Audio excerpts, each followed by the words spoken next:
Welcome back, Engine Performance Expo viewers. Lake Speed Jr. from Total Seal Piston Rings again. And today, we're in Cambridge, Ohio with Drew from D&J Precision Machines.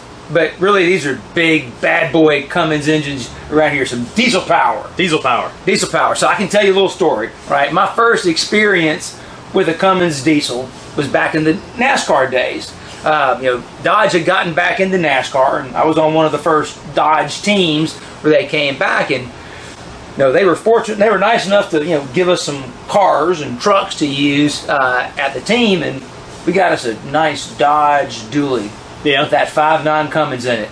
And I remember taking the show car with one of the Dodge race cars in it over to Knoxville, Tennessee from Charlotte because they had a NASCAR show and they were going to unveil the thing. I remember just going up over the mountains on I-40 with that truck and never had to shift gears, never had to put it all the way to the front. We're going 70 miles an hour up a hill, towing a trailer. I'm like, damn, that's cool. Yeah. So y'all gone a long way from there. So talk about what you've learned and done making some serious power with a Cummins. Right. Well, we've had a lot of failures along the way. That probably comes along with new territory, right? New territory, yep. So every time we've had a failure as we stepped up in horsepower, we just resolved the issues pretty much, or did our best to resolve the issues. So one of the first things we had issues with was valve seats in the heads. So these have like a small press-in valve seat, and they would fall out. They would fall out stock or a little over stock even. So we come up with bigger valve seat, better alloy, so it dissipate the heat better and also dissipate the heat in the casting and helps slow down some of the cracking and stuff like that in the higher horsepower stuff. Now, is that even with the factory head? With the factory head, okay. Factory cast heads. Factory cast heads, okay. Yep. Now, what kind of seats were in the factory heads? They were just like they were like a high nickel alloy seat, but not a copper beryllium, anything like that? No, everything in the diesel world is usually like a really hardened seat. Okay. They're like 60 Rockwell seats. Okay, got it. All right. So they're looking at durability over long periods of time. Exactly, yeah. Yeah, not racing. Don't care. So, but yeah, so we did valve seats to resolve those issues, and we fought head gaskets.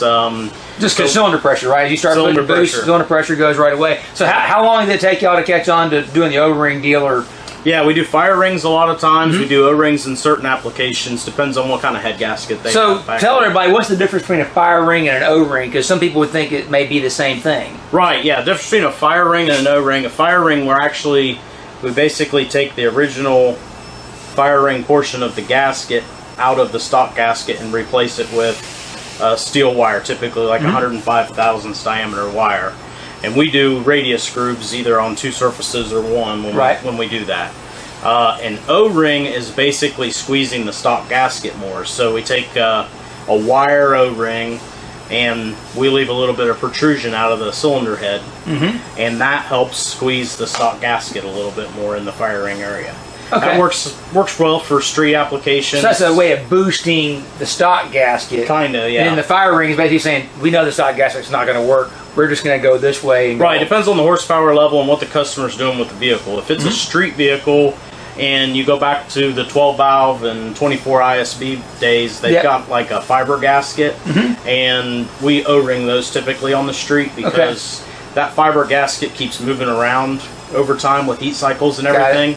And the fire rings don't tend to work very good on the street with lots of heat cycles in that application. Yeah. Now, when you go to common rails, they go to an MLS gasket factory, so they're a lot better gasket. It's a lot more solid when it torques down, and we get away with fire rings a lot better in the street in those applications because things aren't moving, dancing with heat cycles and stuff like that near as much. So you think it's just the gasket material change, I think not so much that it's common rail? Right, yeah.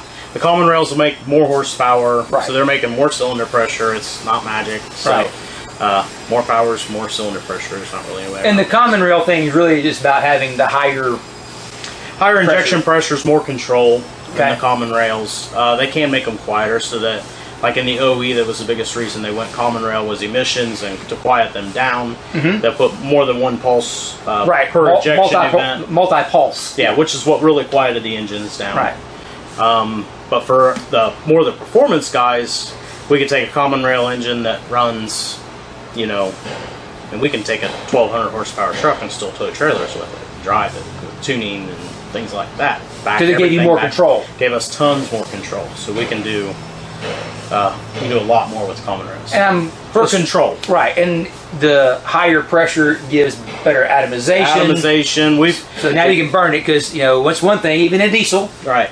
Like gasoline, any internal combustion engine, if you can't vaporize it, you can't burn it. Right. So you can throw all the fuel out you want, but if it's not vaporized, it's not burning. The first step of vaporization is atomization. Yeah. So that's real key. Yeah, we've done testing with even like the big mechanical Sigma pumps that the tractor pullers use. Right. And we only saw like 15,000 pounds of pressure in the line with those things on firing pressures. And that's some of the biggest, baddest pumps out there. Oh, they're huge. I mean, they look like a big giant dry sump pump. Yeah, they're huge. Big piston pump, basically. Yeah. In the common rail stuff, we'll run 28,000 to 30,000, sometimes a little more than that with some of the bigger, some of the better injectors. So basically, double what that big mechanical type pump is doing with the high pressure pump. You're really able to jack up. Yeah, and we had like a high-speed transducer on the line, basically testing that and seeing what the actual duration was of the injector and really how old and antiquated that whole system is. Does Bosch ever say you guys are nuts? We don't even want to know what you're doing. I'm sure they do. I don't deal directly with Bosch on that stuff, but I'm sure the guys at Exergy and some of the others that are playing with this stuff, they get like, probably shouldn't do that. How many pounds per hour are these injectors? I'm just wondering if you guys tell me the exact number, but a ballpark. How many pounds per hour? They don't really. I'm not 100% sure on that. They don't necessarily rate them in pounds per hour like they do some of the gas stuff. Okay. See, newbie on the I don't know. I'm like, okay, it's pounds per hour they do. They go on nozzle flow, and then they actually look at millimeters cubed of fuel, basically, that's delivered, or milligrams of fuel that's delivered per injection event.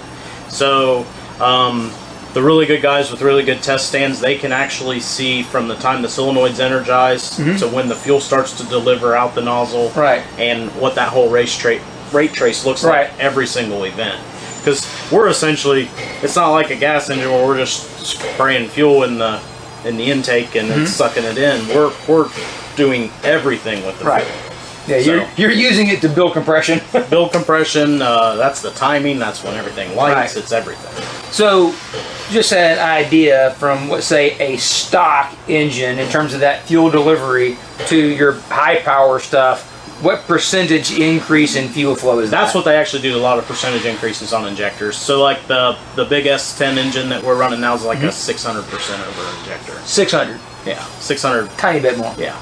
And we actually run a fairly small fuel quantity for that engine compared to a lot of the pulling stuff. The pulling stuff, we're limited. We're not allowed to run nitrous. We're limited to turbochargers. So on like that S10 engine, we'll run a lot less fuel quantity. Because you're running nitrous. Right, because we're running nitrous, and we actually run on the lean side of the fuel curve with that, clean all the smoke up, and then we can control EGTs with that. A diesel will go through air-fuel ratio where it gets super hot like a gas engine does, and then as you add more and more fuel, it starts to cool back down. Or you can run completely lean, no fuel at all, and it cools down even more. Yeah, exactly, yeah. So what we do in the S10 or most of the drag racing applications is we're running on the lean side of the fuel curve, and as we add air or add nitrous, it's cooling down. And as we add fuel, it's warming up. On the pulling side, we'll run so much fuel that we're using it to cool, because we've found that you're going to make 10-15% more horsepower on the fat side of the fuel curve. Drag racing, we haven't needed to do that. Because we've been able to make we've been able to make more than what we can get the chassis to use. So there's no reason to keep pushing. Haven't been to that point yet where we're going to have to try to make them dark and black smoke out the tailpipe. Yeah, exactly. So, talking about fuel enrichment and how you, like with the pulling stuff, you're running really rich. Talk a little bit about what challenges that fuel delivery and that 600% more fuel creates, because I happen to know a little bit about surface finish, and know that there is some issues there. Yeah, you do. If you spray the cylinder walls with fuel, which for the most part we're not, we are still at least turning it into soot. So it's not like we're spraying the cylinder walls with fuel unless we have a fuel system that's causing issues. So if it's delivering fuel beyond where the pistons come back down past outlet center and starts to spray the cylinder walls, that becomes a problem. And how? What just so well, people uneducated who don't know washes oil off the cylinder walls. Right. So what I think most people don't necessarily realize is that the oil film is what's really keeping your piston rings alive. And you hear that? Everything. Oil is the gasket and the lubricant for your rings. When you kill your rings, it may have been your fuel wash that may have been the culprit. Yeah, it could have been the hone surface finish, not allowing you to hold enough oil. Bingo. That's one of the biggest things that we figured out over the years in the higher horsepower stuff. So we can get pretty aggressive with hone surface finish stuff to hold more oil. Right. We're not worried about fouling spark plugs if it's using oil in our application. Yeah, that's true. Yeah, so, you could probably be way more aggressive on surface finish in terms of having a lot more valley than you can get away in a gasoline engine because you don't have that spark plug to worry about. Right. Yep. And then in street applications, you got to be careful what you do too, because then the customer complains about using oil. Well, yeah. And I usually have to educate them a little bit. Well, you have a 1,000 or 1,200 horsepower truck. When you smack on that thing at one time, if you don't have that hone surface finish correct, it will destroy it. So we have to have it, and you have to live with a little bit of oil usage. It is what it is. Exactly. They're usually like, oh, okay, I understand. Right, and so in a previous segment on Engine Performance Expo, we've actually gone through, Ed and the guys from Rottler have gone through and demonstrated some honing procedures. It's on a standard LS type engine to talk a little bit about that surface finish. So that's really the key thing, is you're talking about what that surface finish, not the crosshatch angle, but what that hone finish is. Because when you hone, you're going to create these peaks in valleys. Yeah. And peaks aren't good because that ruptures your oil film. That's not a good thing. Right. But those valleys, that what holds the oil. Right. And what you're kind of seeing is the more fuel you run through the engine, the deeper that valley needs to be to accommodate. Yeah. The more horsepower period for the most part. Right. You have to have it. We went from when I really started trying to figure this out. We went from an engine that was like 1,800 horsepower on the engine dyno that would make like 8 passes and the rings would be sharp junk. And I'm going to total seal going, your rings suck, what the hell's the problem? And it wasn't that. It was all in hone surface finish once we figured it out. We could take that same engine and it would make 150 passes and still have a bull nose on the ring once you get surface finish right. With the same ring. Same exact ring. Same exact piston, same everything. Everything goes 10 times longer just because you finally got enough oil retention to properly lubricate and seal it. Yep. And blow-by went to nothing too. Wow. Essentially. Okay. Yeah. Better seal. Yeah. Yeah. So, that's probably one of the biggest things that we found in the higher horsepower stuff, other than mechanically breaking, bending, connecting rods and stuff everyone sees. Well, it's kind of funny. Like I said, you're making power. These, obviously, we know diesels are pretty robust pieces to begin with, much smaller. Just for an idea, so people can understand, maybe if you've ever done any kind of like karting, any kind of two-cycle stuff, your wrist pin diameter is actually larger than some two-cycle engine bores. Yeah. So what's the size on your current pins? Inch 575 on our pins. Yeah.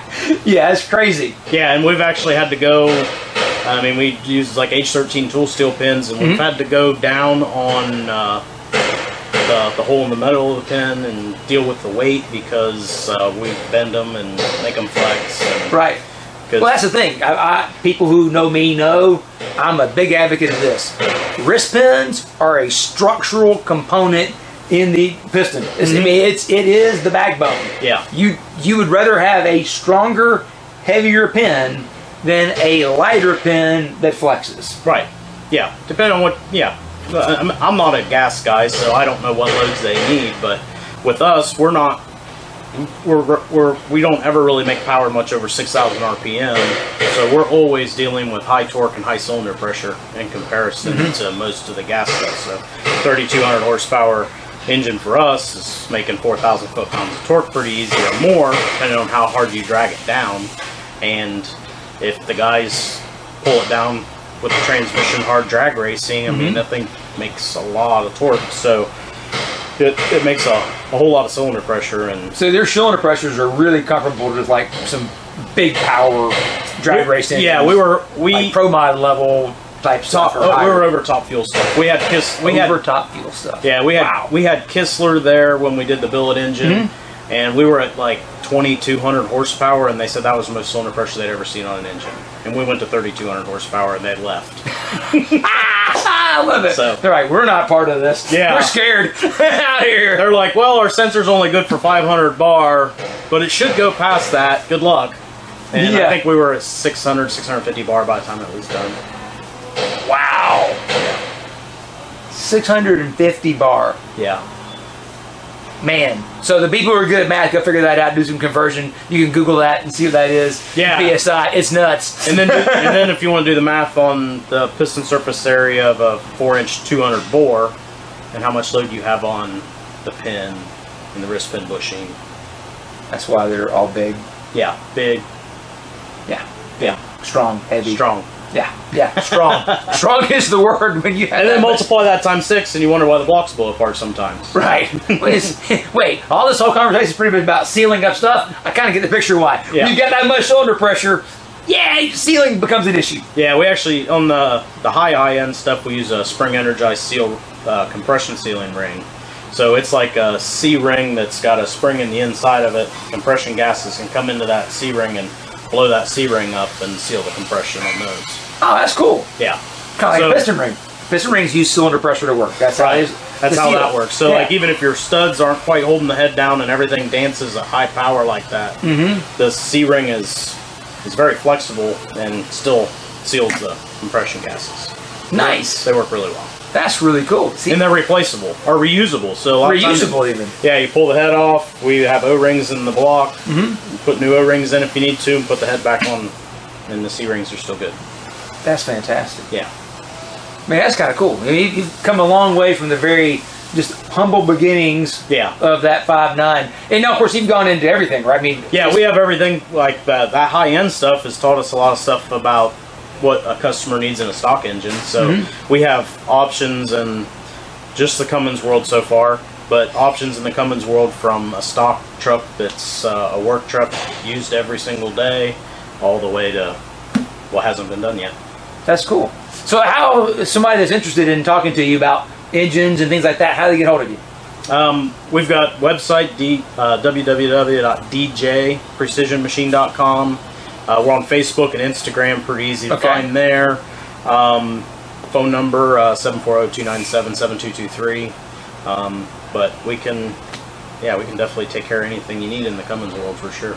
What's kind of cool is you're in a pretty nice location here. Actually, you're Cambridge, Ohio, home of John Glenn, one of my favorite Americans and great astronaut. We're also right here at the junction of a couple of interstates. Yeah. Yeah, 77 and 70 and 77. Yeah, 70 77. So it's pretty easy to get here. Right. So that's kind of cool. Well, Drew, again, thank you for letting us in, taking the time and sharing what you know about these things. Hope you enjoyed this section. Thanks for watching. The Engine Performance Expo rolls on. Mark Campbell from Edelbrock Comp Cam's joining us back. Lake, we just saw you guys with the diesel engines. Like, we're touching everything, right? Oh, yeah. We've got products, we've got diesels now. Valve Train, excited about it. Some evolution in lifters, right? Because you guys have been just selling hydraulic roller lifters for a long time, but you've got a whole new approach to it. So talk about it a little bit. Yeah, we're very excited about this. I mean, everybody kind of knows that hydraulic lifters in general, especially hydraulic roller lifters, can be challenging sometimes. I mean, part of it you put a lot of spring pressure and a lot of damp to it, right? I was going to say part of it's the guy that's using it, and part of it's the manufacturing process for sure. So we've kind of really come up with, I mean, a brilliant idea in my mind anyways, and I think that we've had great feedback from engine builders so far too, and yeah, just taking a very different approach to a lifter with this. All right, so I'm seeing some parts here. Yep. Yeah, what's different? So I know just enough about this to be dangerous. So inside a hydraulic roller lifter, there's a piston because it's hydraulics, and that's what actually takes up the lash. Yes. Right, 'cause you don't have to set the lash because it's has this little piston that moves. Yep. Now, I see that these pistons don't look the same. Yeah, so normally inside this lifter bore you have a piston that is fit specifically to this size, and Correct. that's what is going to control all your bleed down and how the lifter performs, basically. Basically, essentially it's your piston to wall clearance. Yes, Because absolutely. it actually is piston to wall clearance. Yeah. It's not that piston, it's that piston. Well, part of the problem with that is especially trying to, bore or hone the inside of this lifter is very challenging. We're talking millionths of an inch clearance. Right. So what we've come up with is basically a way to eliminate that challenge of this piston fit in here, and we've created this hydraulic cartridge. Okay. And we call it our HCT, or hydraulic cartridge technology. Right. And so all the hydraulics are in this wonderful little... Inside there. Inside here. So the piston is inside here, and this is what does all the hydraulics now. Instead of having to rely on a precision fit in here, we can make Trying this... to not have to precision fit the body and all those things, you can now put it in there. Now, this is probably a question for Billy, maybe, but I know these things go under stress. I've seen some of the FEAs of these things, and they're moving all around. So the fact that this is isolated from that to a degree, that maybe makes this maybe more immune to some of that? 100%. We can make that body on the lifter considerably thicker. Obviously thicker, stronger, less flex. We move the hydraulics up in the lifter as well a little bit. So yeah, you create a lot more stiffness in this body. Right. Of course, all the hydraulics are now in here, and because of the physical size of this cartridge as well too, the high pressure chamber inside here holds considerably less oil, but it still has full travel like a conventional lifter. So this thing acts like a short travel lifter, but it has full travel. But we all know short travel lifters are noisy. Yeah. This is quiet, and it performs like a short travel. Increased lift, duration, all those wonderful features. And if you ever have something junk go through the engine, guess what? C-clip, pop this out, replace it. Wow. Man, that's cool.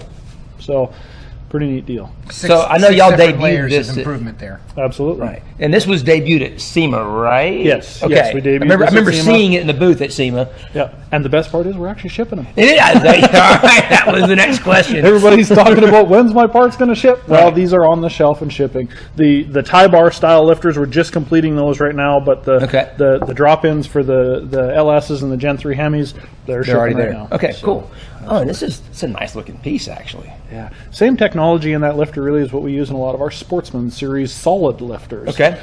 So it's definitely a proven technology as far as the body and the wheel and axle and all that, but just kind of changed it up with this neat little Cartridge piece right here. piece, yeah. Absolutely. And it's just an example of how, along the way, figuring out different challenges and knocking them down. Yep. A new way to make the wheel round. Well, kind of back to what Gary and Steve were talking about a while ago. This is an iterative process. I happened to have been in the building years ago when this process started. How do we solve the problem in the bleed down test rigs? And you have to develop a way to test before you can make something. Back to yesterday's, you got to be able to measure before you can develop. Yep. So they work really hard to develop an in-house ability to measure. Now you can apply that measurement tool to begin testing to develop something else. This is years in the making. And every single one of these cartridges get tested. That's the beauty of it. Before That's it gets awesome. dropped in a lifter, this is a tested piece. We know the bleed down rate on it, very precise, and yeah, it's really because that's what the tool does. It measures bleed down. Bleed down. Yep. Right. Absolutely. Yeah. Amazing. And that's what we're learning.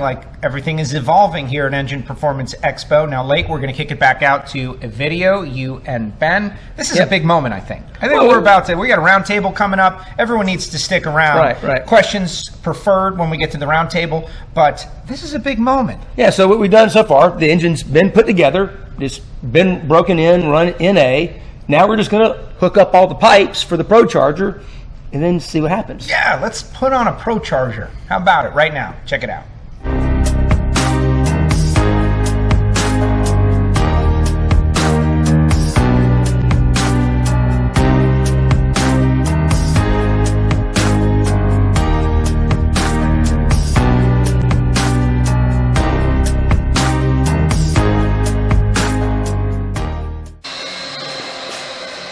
You may not be able to see this, but there's lots of debris from when this was cut inside here, because that goes straight into the engine without a filter.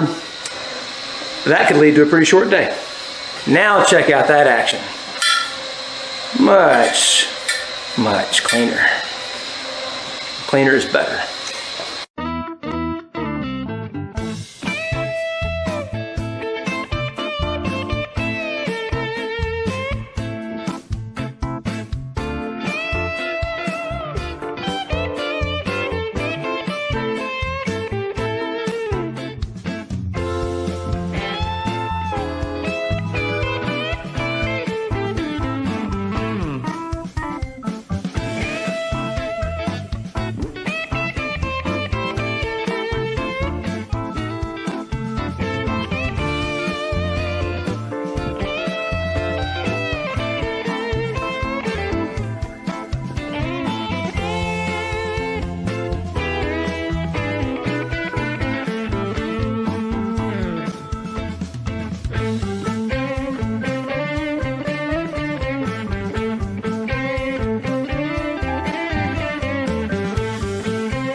Okay, wow, here we are. We've been thrashing for days, and of course we got the engine broken in, we did a lot of tuning and testing, NA, and then this. Now it's time to do more than NA, right? Yeah, so this is obviously a new experience. I've never done this boosted stuff. There's a lot of parts and pieces here. You know, it wouldn't be so much if you didn't need the intercooler, but you got to make sure that you have nice, cool, pressurized air going in the engine, not just pressurized air, which would be hot. Right, and that's one of the challenges of this location or mounting is that the intake for the turbo or supercharger is right here over the exhaust. This is not the most ideal place to... You know, it's not, but that is how it would be in a lot of cars too. So it's pretty representative of what somebody might build in a supercharged LS car. So I think it'll surprise you on how much power it actually adds to the program. Okay, well, so we got all these hoses, intercoolers, and all this. So you got your air inlet temperature. That's right. So that we'll see the increase in temperature. And